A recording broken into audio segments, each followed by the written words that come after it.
देखो मैं तुम्हारे लिए नरम मास्क लाया, इसे स्वीकार कर। ये पुष्प तो महादेव को अति प्रिय है।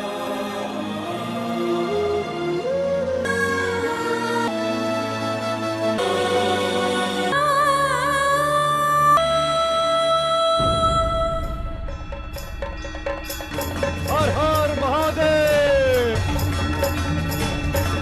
इस शिवलिंग को यहाँ लाने के लिए धन्यवाद दे। अब हम इसकी पूजा आरंभ करेंगे।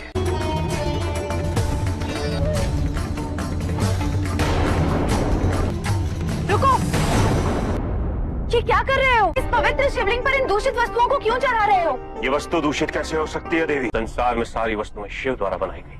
तुम पूजा प्रणाली के विरुद्ध कार्य कर रहे हो। महादेव को मांस और रक्त नहीं, दूध, धतूरा और बेलपत्र चढ़ाया जाता है और उनके मंत्रों का जाप किया जाता है। बस देवी, मेरी पूजा में अवरोध कर मेरा अपमान न करो। नहीं आता हमें कोई मंत्रवंत, यही है मेरी पूजा प्रणाली।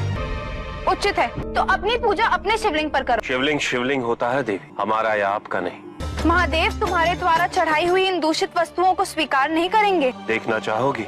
सुना शिव, ये स्त्री कह रही है कि तुम मेरा दिया हुआ भोग स्वीकार नहीं करोगे। देखो मैं तुम्हारे लिए नरम मास्क लाया, इसे स्वीकार कर। स्वीकार कर शिव।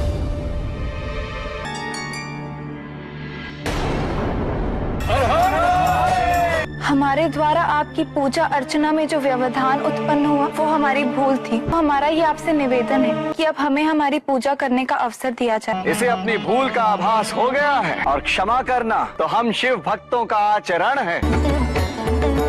आओ देवी। जिस प्रकार आपने इनकी पूजा स्वीकार की, उसी प्रकार हमारी पूजा भी स्वीकार कीजिए महादेव।